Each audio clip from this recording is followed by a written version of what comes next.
Hello and welcome again to another episode of One Starfish, where our mission is to help change the world one starfish or one person at a time. Guys, make sure to rate, review, subscribe, share. All the stuff is how we get the word out about what we do. I'm excited for our guest today. Janna Bowman and I were just talking a little bit before. It's a first time meeting. So she runs a company called JDuck Solutions. They help businesses find solutions to their problems, basically. Been in the business industry for over 15 years. And we're going to get into a lot of really cool stuff. So thanks for being on the show, Janna. Well, thank you. I'm excited to be here. Awesome. So let's go back, because we were talking about this before, and I just want to touch on this because I just think this is so cool. So Janna had a learning disability back when probably learning disabilities weren't really a thing. They were a thing, but they weren't a thing, if you know what I mean. And so she was just saying how, the grade, she just learned that success is measured in effort, not measured in the scoreboard and what the grade is. And I just want you to touch on what we were talking about and then go dig deeper into it. Like, how did you deal with some of that? How did you deal with some of the rejection, some of the people laughing at you, and what drove you to, like, a lot of people, they're like, oh, I'm just not smart enough, and they just kind of quit. So what drove you to continue, and what could someone take from that to drive themselves to continue if maybe they're, quote, not smart enough? I think not smart enough is a relative internal lie that we tell ourselves, first of all. So I probably surfaced around junior high and then definitely high school, college. So in about 10th grade, I realized I was failing every single quiz I ever took and almost every test I took. And one of my teachers even pulled me aside. She goes, "You sit right in front of me. I see you take meticulous notes. You show up to class every day. You do all the work. I don't understand." And so this was right at the beginning when the school system said, "Oh, you have to help learning disabilities." But to the credit, they didn't tell the teachers what to do. So they didn't have any tools in their toolbox. And my mom even took me to a psychologist to get tested because at the time there wasn't any resources. So they realized that I didn't have a short-term memory. Like somehow I missed it. Like I would process. So when I took a final, for instance, I could remember everything that I learned in the very first of the semester, but I couldn't remember what I learned yesterday. And so somewhere along the way, I developed my own coping skills I'm like, I can do all the projects, I can do all the homework, and show up to class, and that's going to balance it out. And so I was essentially a C student in high school and college. I was in my honors classes, and so I was kind of like the last of the litter, the runt of the litter. But I think somewhere within me, it's a God-given trait. I just developed a grit and a determination that says I'm not going to fail. And what you say I'm failing, I'm not failing because I know I have put into the best of my ability my work, and I am successful in other things. And defining success is my kind of my inner drive, my inner how I help people, how I show up. And so that just it was an innate. I don't know if I had any necessarily skills. I mean, my parents were 100% pro. We believe in you. We know you have challenges. I think that really helped. Of course, there was occasional why did you bring home a C? But I think that's just a parent's rite of passage. They have to say that. So I think that's really helped me all along life to develop this grit that no, you're not going to tell. I think it's true. It's a trigger. If you tell me I'm going to fail, that's the very trigger that I'm like, oh, well, watch me. Wow, that's so cool. And so what were some of the kids, and then as you went into even transition now, as you went into adulthood with some of these short-term learning quote disabilities or whatever we want to call them, how did you transition into adulthood, and what were some of the obstacles that others would give you that maybe made it harder to, like, you had a parent that was supportive, thankfully, but some people don't even have that. So what are some things that, self-talk or things that could help people, like you said, don't take the smart thing, just like it's an interpretation. That was good. What else do you think, would help people that are struggling with some of this stuff, or whatever their struggle is, because it's a struggle is a struggle, that, to do their best, whatever their best is? I would say it's really, and this is what every, self-taught guru has said, but it really is true, finding that core in who you are. Who do you want to be? Who do you believe you are?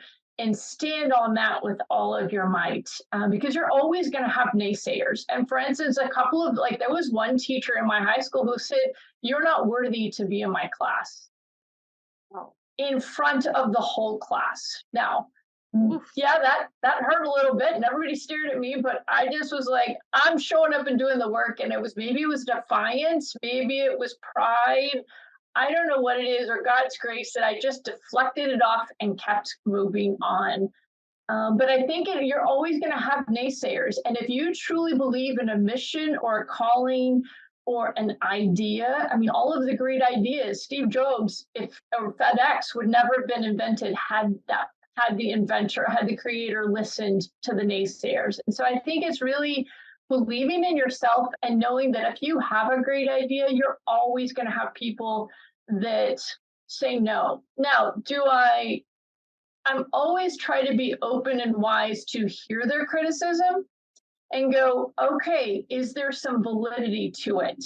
Not to shut me down, but hey, maybe there's some reason for criticism or wisdom that other people are pouring in, and how can I filter that to become better at what I want to be, or shift directions that maybe, hey, they're offering some great insight. So I think that's really just finding the grit in yourself and a hope. And I'm a believer in Jesus Christ, and my faith is really the foundation of who I am. So finding that hope and a greater purpose than yourself. So my purpose is encouraging and equipping others to be their best selves. So that's what really drives me in everything I do. And so I think that's finding your inner purpose, your inner goal that helps you keep getting up in the morning. Mm, so good. I like that. And so then fast forward, what got you into business? Were your parents entrepreneurs? Was some of the family, or like where did you go from school? And then what got you into entrepreneurship? Tell us a little bit about that transition. My Sure. So that was like talking about his clients, his business, being late at night to help him with projects, or my mom was helping him with projects, and we were sleeping on the couch in his office. So that was early on. And then this is really funny. So when I went to college, I was like, well, I can't really do science and I don't like it. Grammar and English is horrible. Math, forget it. So I was like, just basically narrowed down the majors to, I think I can do business. So the So, option. yeah, I mean, that was literally how I picked my major. And then I also, added hospitality and tourism because it was a brand new thing. But that's how I narrowed it down. And then just over the course of time in life, there was just this prompting to say, like, hey, I think you can do it on your own. And probably more, I'm tired of being told what I can and can't do, honestly. And I want to be creative and empower others the way I believe they should be with my core values. That's cool. I like that. So you got into business. And what were some of the challenges that you had to overcome getting into business? You're a single, independent woman like I am. Where did that come into play, or did it come into play as I would say, a male dominated industry, what you were in? What were some of the challenges you overcame, and how did you overcome them? What are some tangible tips people could take? Well, I would say every day I'm still overcoming them in a sense, because there's always that a little bit of a fear as an entrepreneur, like, how am I going to pay the bills? Like, what if another client doesn't come in? What if they don't pay, which happens? So I think there's a little bit that keeps entrepreneurs on edge. I live in an area where so many are government contractors or work for the government. They don't have to worry about a pension. I'm like, they don't have to worry about health insurance.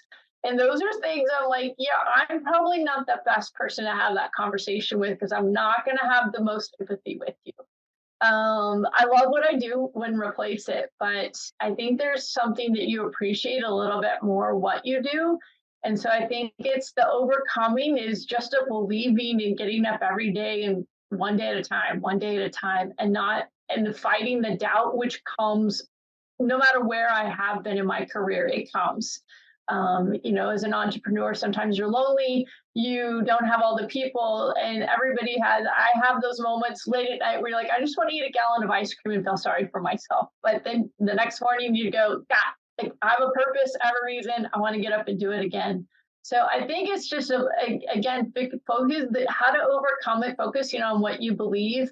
And, obviously saving money, but sometimes that's not practical. But if you believe in your purpose and mission, you just keep going forward until that path shifts. I love it. So cool. And then you also mentioned, that you climbed Mount Kilimanjaro. So kind of switching gears, like what motivated you to do that? And how was the journey to do that? Like, that's intense.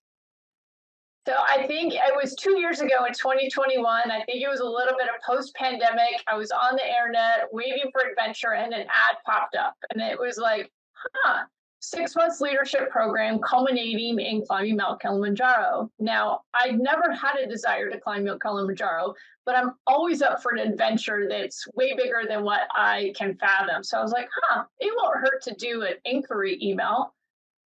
It won't hurt to do an inquiry call with them. I'm climbing the mountain and in a 6 months leadership program. So it was amazing. I would say it's the hardest, but the most rewarding thing I've ever done.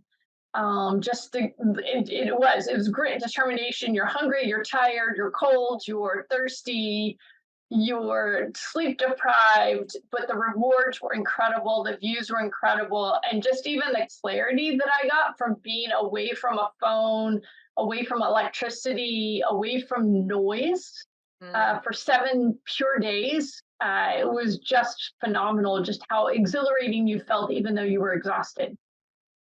So 6 months. What did they teach you in 6 months? Like, what was this program? Tell us about it. So it was a leadership program. So I think it was just, how to be a better self, how to excel in business, how to clutter noise. It was a coaching program, if you will. And there was 8 other people on our team that were like participants like me. And so they led us through this journey. And their theory by creating this organization was that every great like learning experience is cemented when you do a big thing together, like you do a team effort, you culminate in something. It creates this like almost imprint in your mind, much more than if you just have a coach. It reads like a Yeah. goal to go for. And then you have a shared experience, which those people who I climbed the mountain with, I mean, I'm great friends with them today, even though they live all over the world. Talk to them, probably some of them on a weekly, monthly basis, even if it's just touching base or going on vacation with them or doing another adventure. But it just does something to your brain and your mind when you do something that's bigger than yourself and out of your comfort zone. So, did they help you with the physical aspect of like climbing this mountain, or like, because how tall is Mount Kilimanjaro? I just heard of it. I don't It's actually know. 18,000 feet elevation. So I don't know how tall, but I know it's like one of the top 5 tallest in the world. Okay, and is it a mountain that like did you prepare for the 6 months physically? Like you had leadership, but that doesn't prepare you physically. So what did you do to prepare to climb the mountain physically? I did a lot of walks. I found all the hills in my neighborhood and climbed them as fast as I could. I did hikes to prepare, but I mean, it was hard to prepare. You can't actually prepare. You can like put a mask on if you want to prepare for lack of oxygen for the altitude, but your body actually doesn't adapt until you're right there. So that's why it was only a total of about 33 miles over 7 days, which if you're doing a walk or something is not horrendous. But we only went like we would go so far because we had to go so slow so that we didn't get altitude sick. So that's the biggest thing is just literally letting your body adapt to the altitude. And so sometimes we went like one night we went up to 15,000 feet, but then we came back down to 13. So again, it was helping to adjust your body to scale the top. So I'm really curious. So physically, it wasn't actually that hard, relatively, except for the lack of oxygen. Like you're like to say a fat person could do it, that sounds really mean. But like if you weren't like super in shape, you could do it relatively. It's not like climbing Mount Everest where you like literally are picking and you have to Right. be in like, okay, interesting. Well, I wonder no, if I you could have do to it. be in a little bit. There was a couple times we scaled a wall and you have to, fear of heights, and you have to climb some boulders a little bit. I do have to do some climbing. Okay. That's But what I'm the trying to like lack picture. of but the lack of air does take it requires more energy than what you would think it does. So even if we did the pace we went was about a mile an hour. So literally like you would if you were walking on the street where you and I live, people would be like, what is their deal? Why are they walking so slow? But that was the pace, and even then, you got back to camp and you slept well. You were exhausted because how much your body had to exert with the oxygen. But you need the stamina. But yes, you don't have to be like climbing like the side of a mountain with pickaxes. I'm intrigued. And the reason I'm so intrigued, obviously, is I have MS, as you know. And so my walking is super affected. That's been my most effective. And I'm like, I wonder if I can do this. If I could climb this mountain because I work really, really slow and I'm not very balanced. So if it doesn't have to do with balance and just has to do with breathing, I have good lungs. So I'm like, I could probably do this thing. So So I'm being asking all the encouraged. questions. I'm like, Yeah. So be encouraged. I know there's the guides are so well, the group that I went with, they led someone who was blind and had oh, them summit the mountain.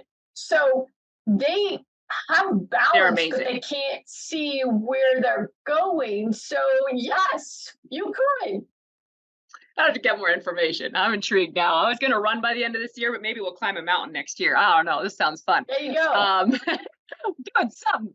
I love it. So, you're all distracted, but it excites me. So, coming out of that, what were some of the takeaways that you were able to transport? I mean, there's got to be massive ones to transport to your business. And another question: when you went to do it, were there anyone in your life that was like, "What the heck are you doing?" Or was everyone like, sounds like your parents were pretty supportive, which is awesome. Um, but you also just got two hips replaced, so like there had to be some questions about you doing it too then if we just did that. So what did you overcome through that?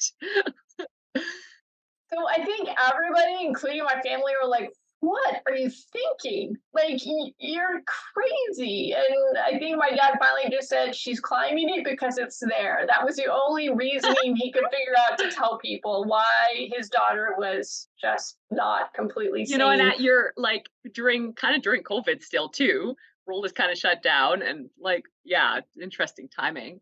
And I then mean, how flying to another country. by yourself, knowing nobody, yeah, for 7 days with no phone. Right. How does your mom handle that? Because I'm thinking of my mom, and I'm always her little girl. It doesn't matter how old I am. How did she handle like all of that? Was she pretty worried?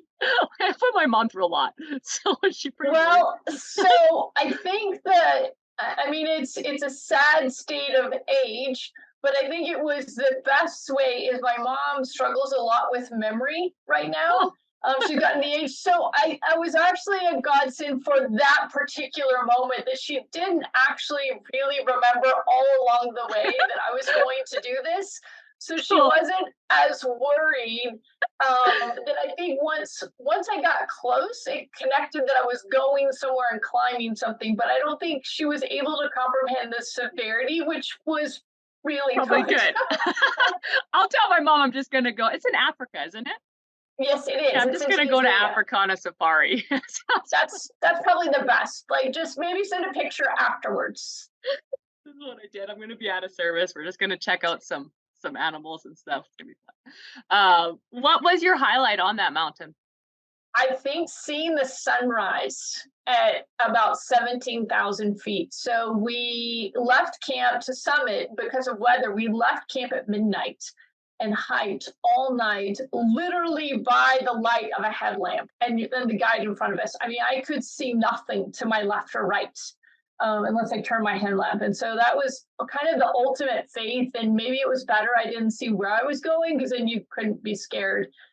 But there was a moment right before we summited, and I looked over and saw the sunrise. And it looked like, when you are flying and you see clouds underneath, But we were like even above, like we were way above the clouds, and just to see the sunrise. And one of the guys said, "You're probably one of the first in the world right now to see the sunrise." And there was just this incredible moment to go, I'm literally on top of the world, and just to admire the beauty, the stillness, and all that happens every day, whether I'm there or not, and whatever elevation I'm at. And I think it was just sitting to admire the creation and the beauty. And even we went through 5 different climate zones in the hike from a rainforest all the way to the top, and just looking at the definitive differences of how just nature can change. No one has set the rules, but somehow at an elevation, all of nature knows that it's different.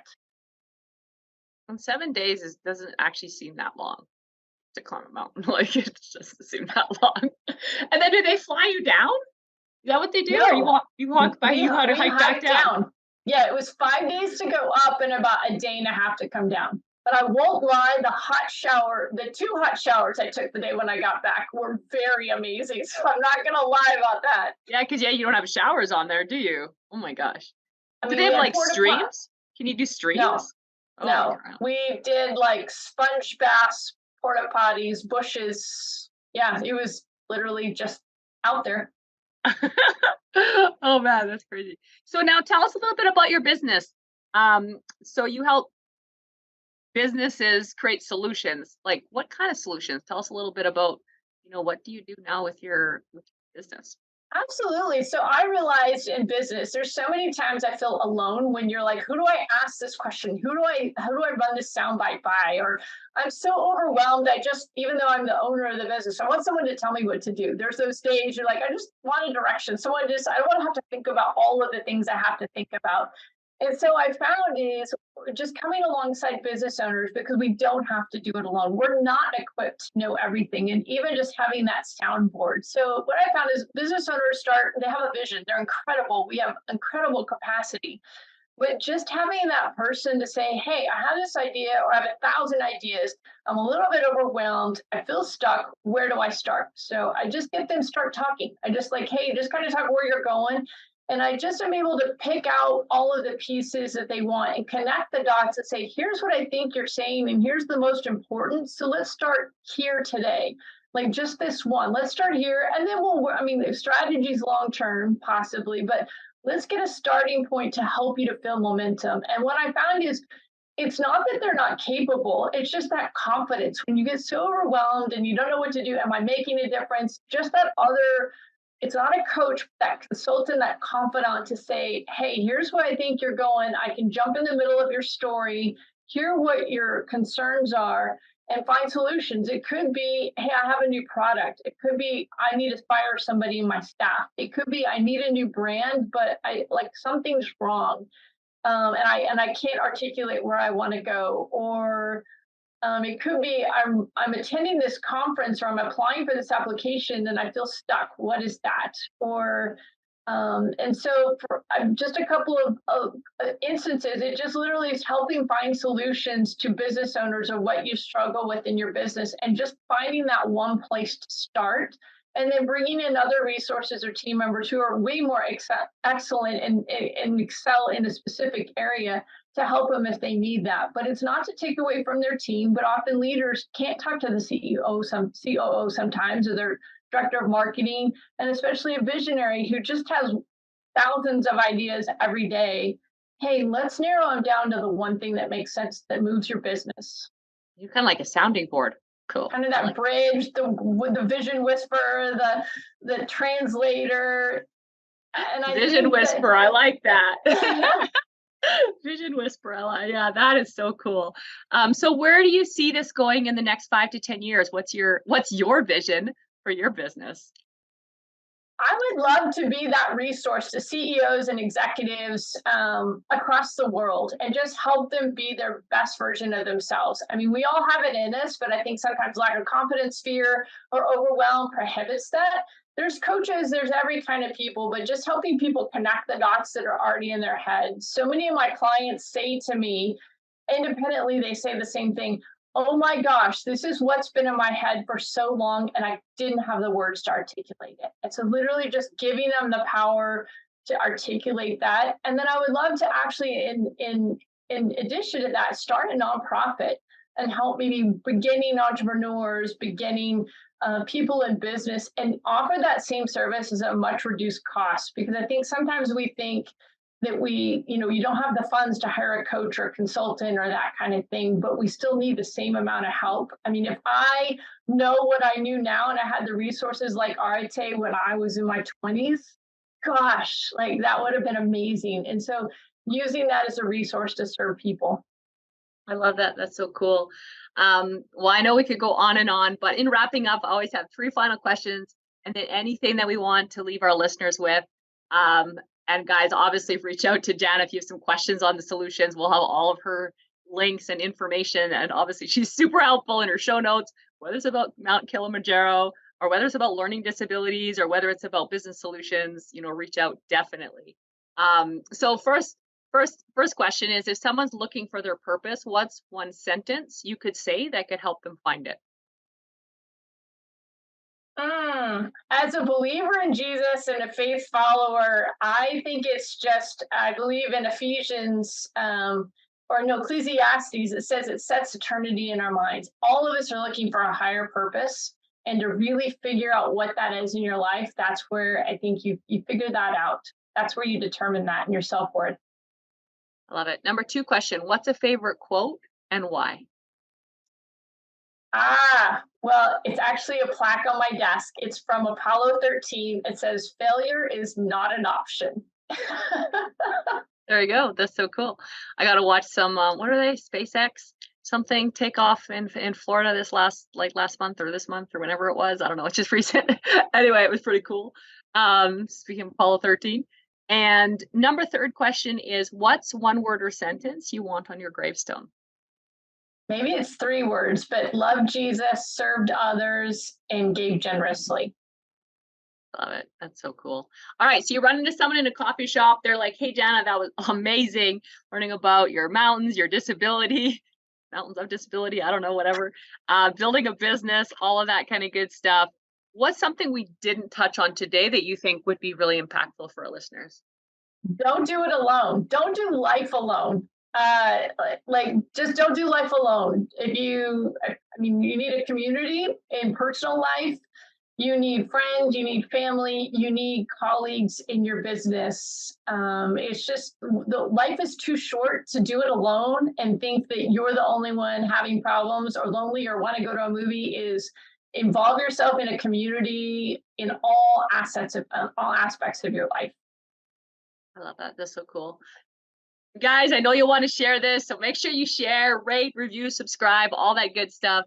Let's go out there. Let's change the world one starfish or one person at a time. If we can change one life at a time or one starfish at a time together, we can change the world. Thanks for being on.